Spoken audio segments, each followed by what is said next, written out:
हमारे समय के मौर्य साम्राज्य के गौरव का। पिता नहीं रहे, मुझे पाटलिपुत्र लौट जाना होगा। पितामह चंद्रगुप्त और पिता बिंदुसार के विशाल मौर्य साम्राज्य के भविष्य पर पुनः अनिश्चय के बादल मंडराने लगे हैं।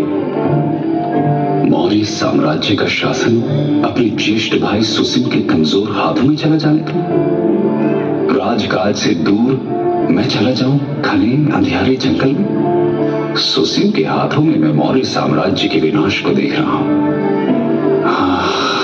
काल, तूने मुझे पुनः मझधार में ला खड़ा किया है।